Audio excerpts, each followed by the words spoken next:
Welcome to another great episode of Be Kind Connects. I'm your host, Shabnam Islam. And on today's show, we have the innovative genius, Danny O'Malley. President and founder of Before the Butcher, Danny has been leading the way as a plant-based food industry expert, and he has a deep understanding of expanding the veg economy. Danny, it's awesome to have you on the show.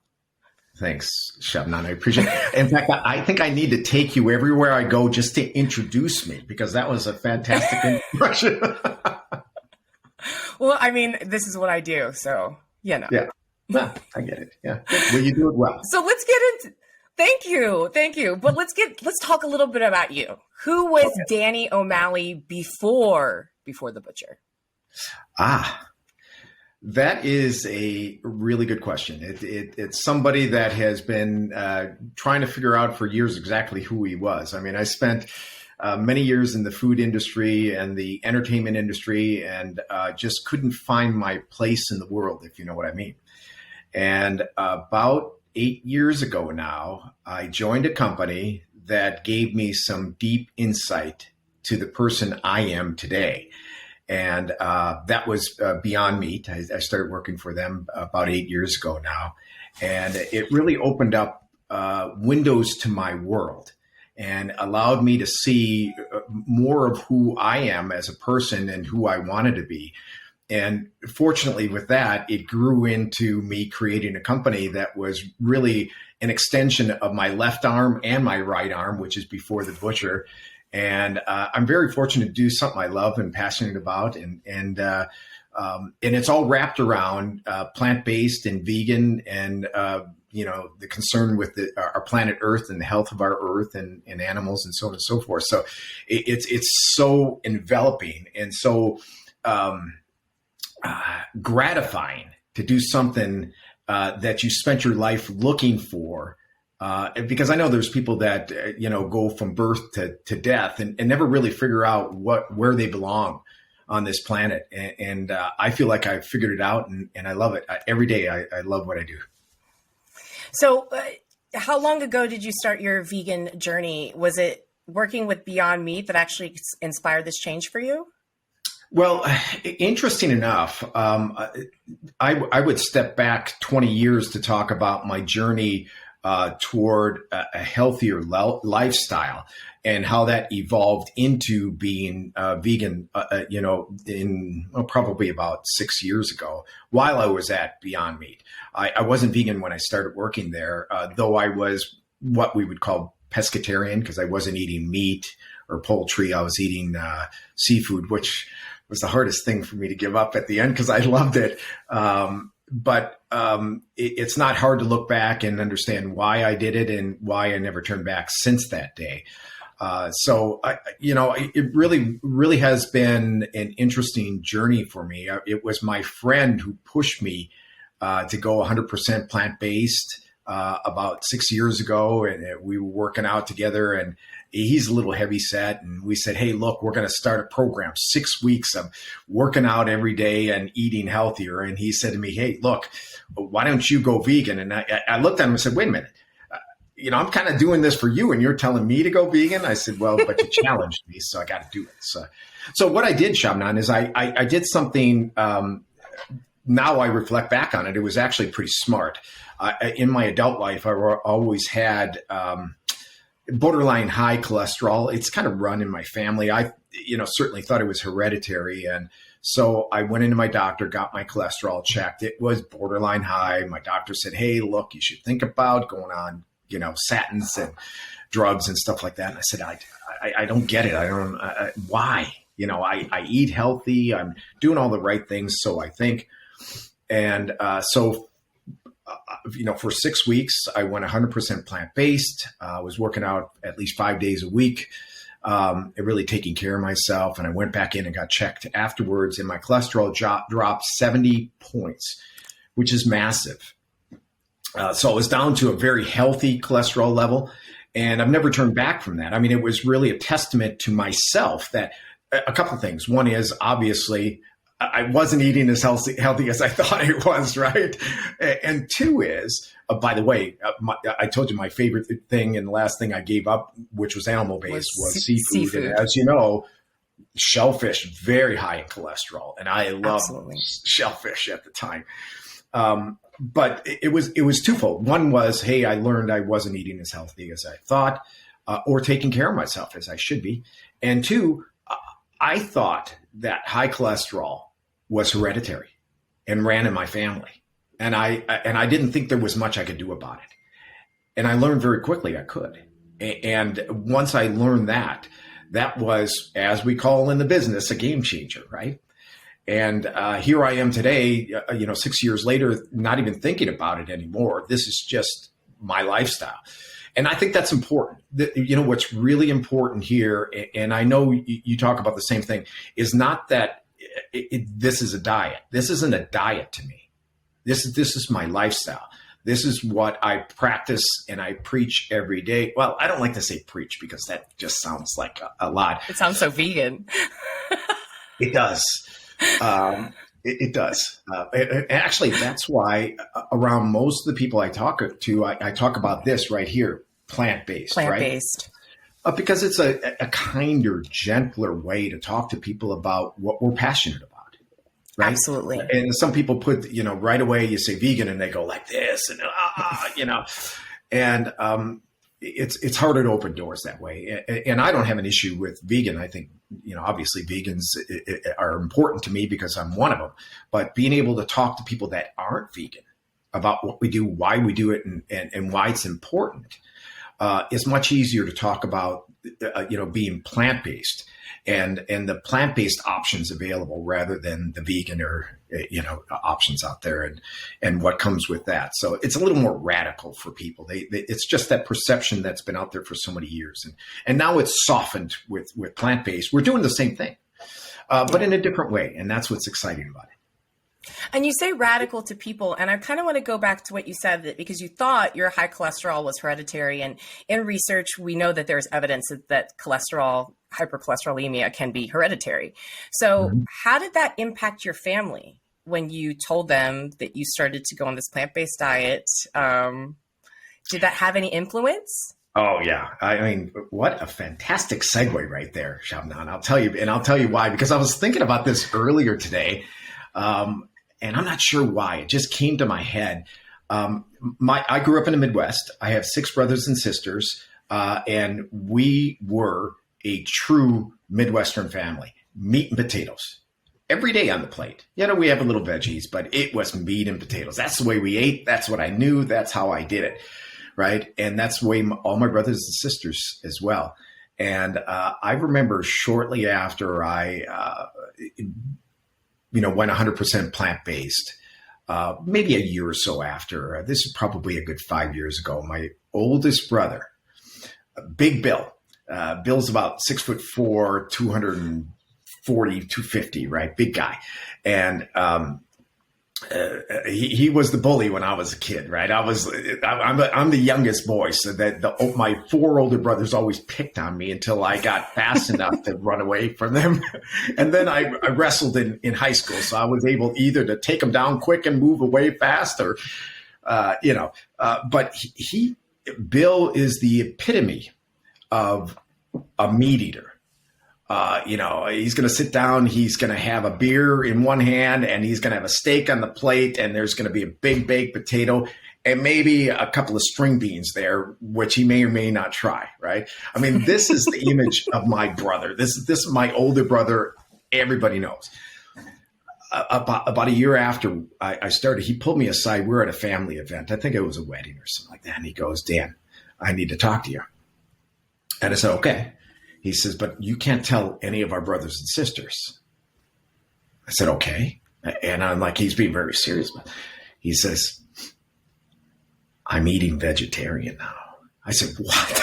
Are you kidding me? He said, "Look," he was probably 60-ish at the time. And he said to me, he says, "Look, I'm not as healthy as I should be. I get up and I walk because that's the most I can do now, because he's had some physical injuries around, sports and things like that over the years, and just doesn't move as well as he used to." And he said, going to the doctor, and the doctor says, "Hey, Bill, you got to eat better. You got to eat better." And his wife, a little heavy set too, absolute sweetheart, Karen, was eating much better than him, but not maybe, pushing it on to him. And so they decided, hey, we're going to eat better, and we're going to start eating more plant-based. So they fall into what we call today the flexitarian category. Well, they'll eat from time to time. In fact, I don't think he eats meat at all anymore. He'll eat, fish or, sometimes dairy products and things like that, but mostly plant-based today. And a huge, I don't know that I was the main person to help push in that direction. Certainly his own health was really important to him. But I think it's really important for us all to talk about as we get older, and even when we're not older, how important it is for our own personal health, but even bigger than that. And I talk about this practically every single day, the health of our planet, because if our planet isn't healthy, we can't be healthy. We can't be. And we live in a society that is now starting to have an acute awareness of that, especially younger generations. And I'm really excited about that.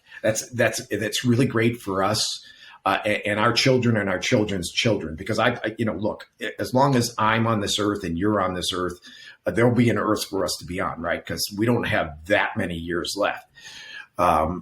But our children and our children's children, 100 years, 150, 200 years from now, I'm really worried about that. And we all should be. That's our planet's health. And that affects our health. That's absolutely true. And so, it's so nice to see why you think plant-based innovation is so important that you would actually create a career around it. So Let's talk about your career. Let's talk about Before the Butcher and what actually sets Before the Butcher apart from its competitors.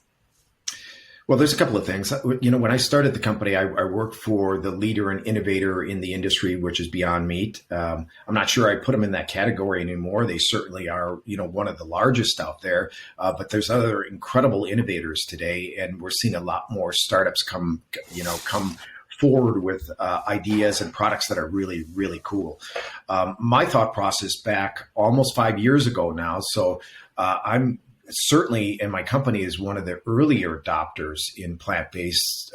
When we, placed our product or our burger on the market several years ago, we were the third one behind Beyond and Impossible to actually go into grocery stores with this type of, plant-based burger that mimics animal-based protein or beef burger. Really, my thought process at the beginning was, and one of the reasons I left Beyond to start Before the Butcher was I thought there really needed to be greater variety. The variety was so limited back then. Really it was a burger. They had some chicken strips back then, which they've discontinued since then because they weren't that great, and some crumbles.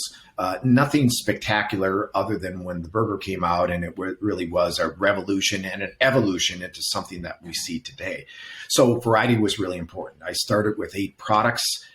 We had a pulled pork, beef tips, chicken chunks, chorizo, beef crumbles, and sausage crumbles, and a bunch of stuff like that, which was really, now it's kind of commonplace, but back then nobody had that type of product out there. So it was really cool to release products that were different on the market, and we really did well. Also, the nutritional value.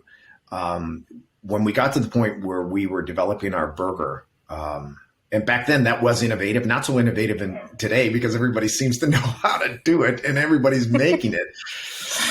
The market for burgers is really saturated today, but back then when we were doing it, we were fortunate. My R&D team and the scientists that I was working with reverse engineered what he knew from what was on the market. And we were able to figure it out. We were fortunate to get it all together. And what was really important to me, and it goes back to what we're talking about, the healthy aspects. The big concern back then continues to be today is how healthy are these products? We all know that they're processed. You can't make a product that mimics animal protein without processing it if it's made from anything but animal protein, right?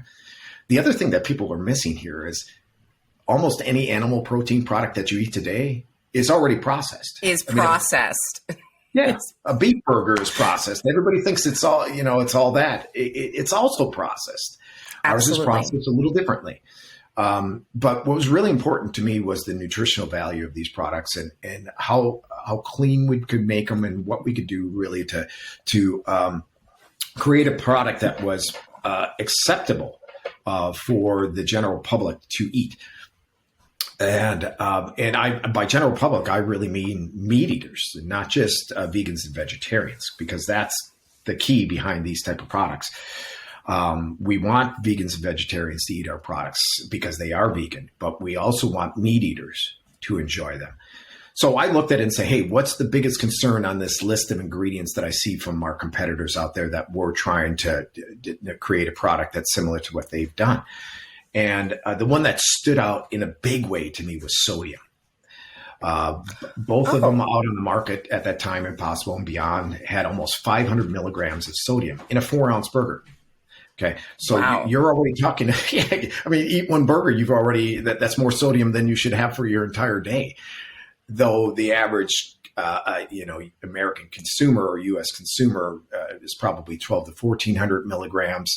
Our bodies really don't need that much, and we eat as a whole about 90% more sodium than we need in our diet every single day. So it's a big concern, and it should be because it leads to so many health problems. So immediately I went to my team, said, hey, we need to reduce the sodium in our products. Our burger came out at 260 milligrams of sodium in 4 ounces compared to our competitors at that time were 470 and 480, almost half. And we had a fantastic burger.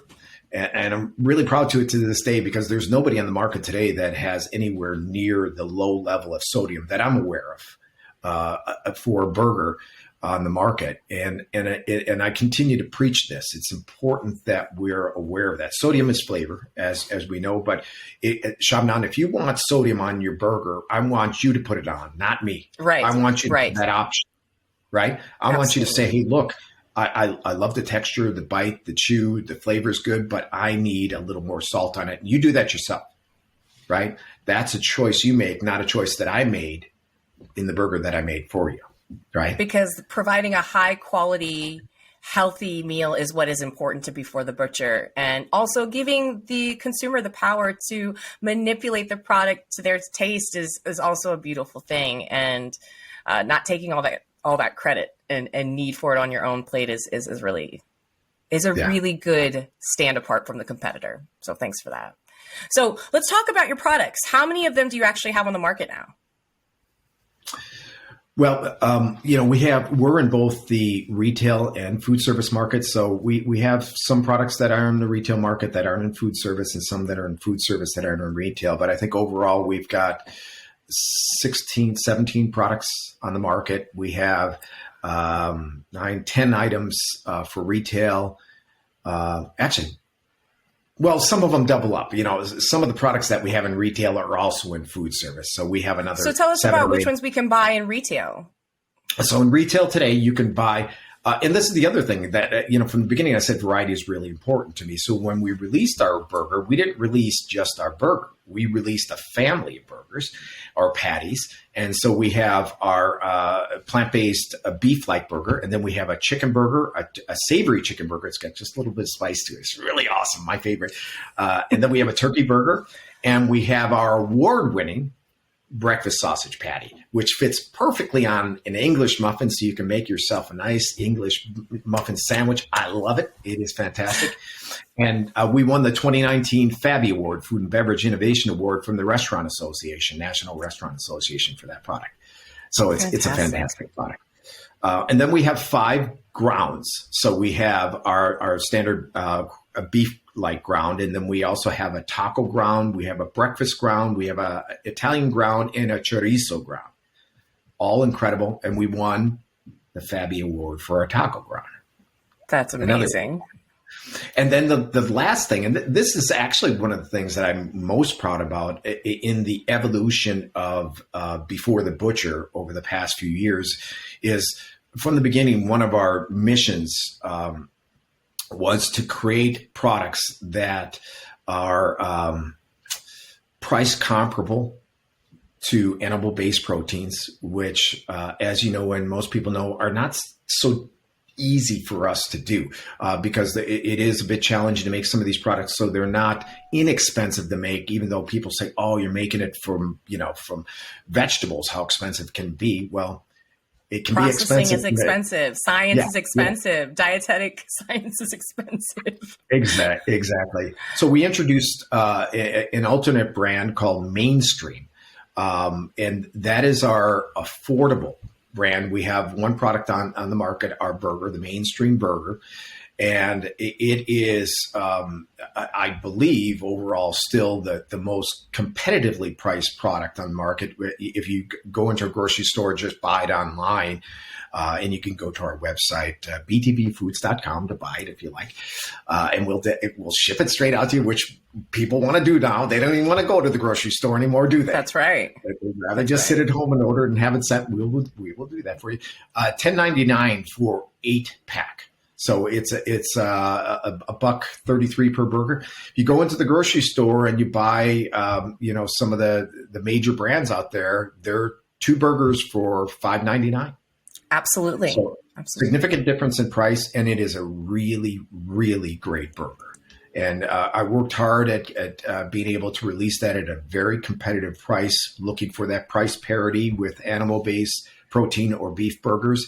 And I think we've done a really good job to create an amazing burger for a very competitive price, because what I've wanted to do all along, and we're still working toward that. And I know our competitors are too, because it's important for us as an industry as a whole to be, to have competitive pricing with, animal-based proteins out there.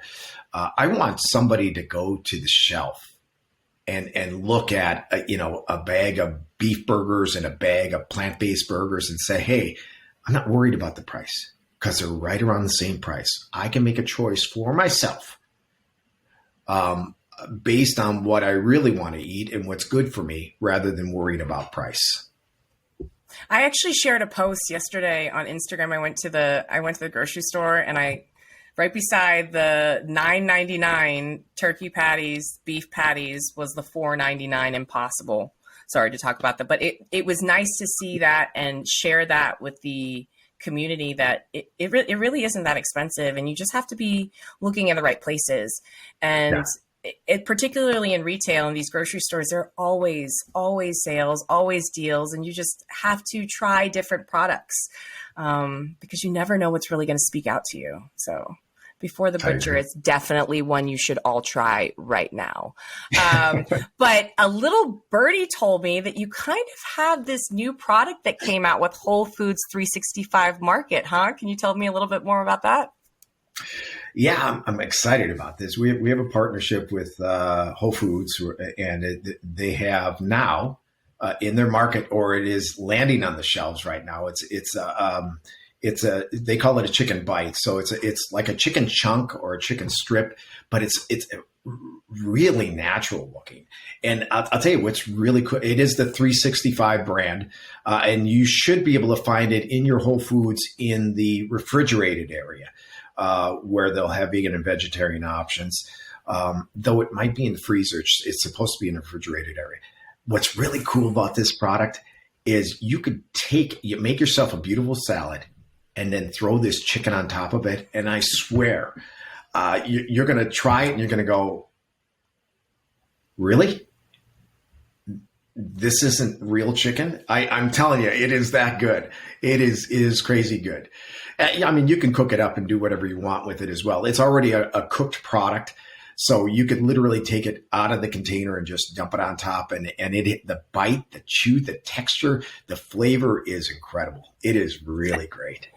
And on top of that, we reduce the 9 billion hens that are killed each year just for consumption. And you take away the cholesterol intake, the hemi-iron, and you still keep all the flavor, and you do a lot more for your health and the planet. So you guys, if you haven't tried it yet, it is impeccable. I've eaten an entire vegan chicken, like a mayo chicken-based chicken salad. I ate the whole thing in one setting. It was fantastic. So thank you. Thank you for that. But what I really want to ask you is, where do you see Before the Butcher? What in terms of growth potential over the next 5 years? Where are you now, and where do you want to be? Well, we as most companies had to do, we had to kind of rebuild ourselves after the COVID shutdown. We were probably 80% food service at the time and about 20% retail. And so we took a pretty heavy hit. Fortunately, I have a great team that supported us through it, and our investors weren't in it for the short time. They're in it for the long term with us. So last year was a rebuilding year. This year, we're seeing incredible strides, and I expect 100% growth, 100% growth this year. That's what our projections are, and we're already on track for that. What we're doing, what is really interesting, if you watch the market at all, you probably know that plant-based meat was flat last year. I mean, there was no growth in plant-based meat last year, although the plant-based industry grew tremendously. Plant-based meat just kind of panned out. I don't think anybody should read into that. I think people should realize that there's an adjustment period. That's what's happening right now. But what's happening even more interesting, and we dove into this headstrong as we struggled through 2020 and early 2021, is there are a tremendous amount of companies out there now making plant-based food products. Right. Mm-hmm. And for those products, they're looking for plant-based meats, and they're not going to go out and make it, just like they wouldn't go have a cattle farm or a chicken coop or something like that and with their own chicken. So they source from companies like mine. And so we're doing a lot of that. We're providing our crumbles, our grounds, our chicken chunks and beef tips and so on and so forth for companies that are making burritos and pizzas and empanadas and bowls and all that kind. And to me, that's the most exciting thing that's happening in the plant-based world today, is the expansion of plant-based foods, even into the snack area. But I focus mostly on the refrigerator to freezer areas. So in the freezer department today, it's really cool in a lot of even just regular conventional stores. I'm not going to talk just about Whole Foods or Sprouts or any other natural foods market. You can go in a conventional grocery store and, find a plant-based pizza right next to a regular animal-based pizza. And you can find almost every category, bowls, burritos, I don't know, almost anything you'd buy in the freezer department because you want something easy to prepare. You can find plant-based today, and it's really cool. It's a lot of fun. That's amazing. And the thing that I actually really love about Before the Butcher is that you're a U.S.-based company. Your factories are here. And so if you really are here to build the veg economy, you're also here to build the U.S. economy. Right. Why was that so important to you? Well, we also source as much as we can from the U.S. You can't always get everything you need because a lot of the flavors and spices just aren't grown here in the U.S. And so we have to source it elsewhere. But we do source, and everything we do is non-GMO. It's gluten-free. We're plant-based certified. All those things are really, really important to us. But keeping it as local as possible. I know we ship our products across the country. I mean, you have to do that. I mean, as you're growing, you have to do. I can't just ship to Southern California, right? Right. And you don't want to just ship to Southern California. No, of course not. And in fact, we're now shipping out of the country as well. So international expansion is really cool and exciting for us as well. We're cautiously proceeding on that front. But I think it's important that we produce our products here for a couple of reasons. One is because we're keeping it here in our own economy, and because this is where we're selling the majority of our products, but also because I can watch it. I want to know what's going on.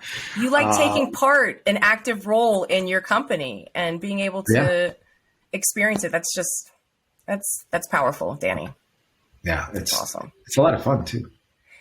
And I also love that you talked about creating Before the Butcher for non-vegans versus vegans, because vegans kind of know and have this experience. So in a recent interview I did with Paul Shapiro, co-founder of the Better Meat Co., we were discussing how maybe capitalizing veganism may be the way to instill mass global change. What do you think about that? Paul's a good friend of mine, by the way. I love that guy. He's doing great things. Super smart. Such a nice guy. Yeah. In fact, I was up in Sacramento just a couple of months ago visiting his plant, and it's really exciting to see what he's doing. I'm really interested in what he's doing and how he's doing it. A lot of fun to watch. Look, I think that here's my thought. I'm going to give it to you. Okay, here you go. I think we're in what I call a natural evolution. We can push in a certain way without being pushy, right? But we are naturally evolving and will continue to evolve into a more plant-based society as the years go on. And I'll tell you why that's happening. It's because the largest group of interest in what we're doing and how we're doing it is the millennials, right? Mm-hmm. So they're this group that's kind of in between now, because they're no longer, hey, there you are. They're obviously not X-Gen or baby boomers or the great generation or something like that on the oldest end. And then the younger gens, I don't know what they are, Z-Gen and Gen Z. I don't know what they are. Doesn't it seem like every few years there's another generation? Well, that's usually what happens. 8 billion people on the planet. I thought it used to be like 10 or 15 years, and it seems like 3 years, and then you've got some new name for another generation or something like that. No, you're just not with the times anymore, Danny. Yeah, that's probably true. Yeah, that's what happens when you start getting older. I mean, look, see that gray hair? There is some knowledge that comes with it. Anyways, so the millennials, your generation, are having babies, right? And what are you teaching some of those us? Kids? Yeah, well, that's true. And some of you more and more as time goes on.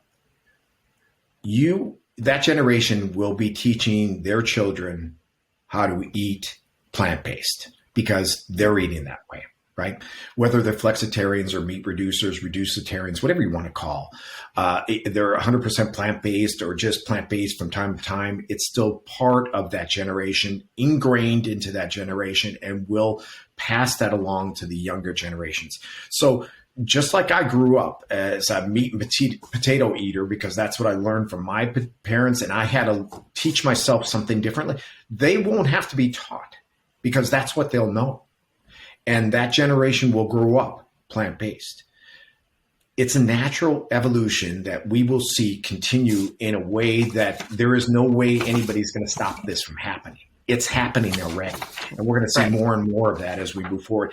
And that's what's really exciting to me. That is super exciting. And Danny, thank you so much for creating Before the Butchers, because this is going to be a company that starts to instill that shift for non-vegans towards a more plant-based sphere. And that wraps up this episode of VKind Connects with the one and only Danny O'Malley. To learn more about Danny's Before the Butcher uncut product line of 4 retail and 12 food service meat alternatives that look, cook, and taste like their animal-based counterparts, check out www.btbfoods.com. And don't forget to grab a taste at your nearest Whole Foods. And that shredded chicken is a must try.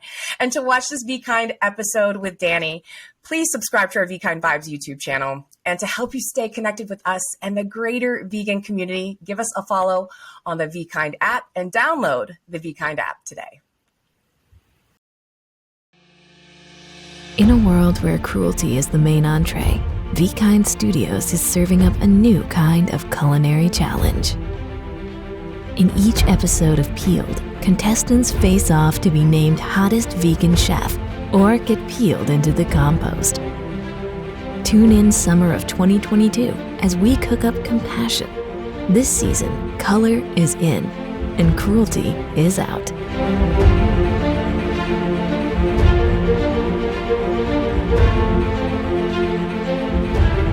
No plants felt pain in the making of this video.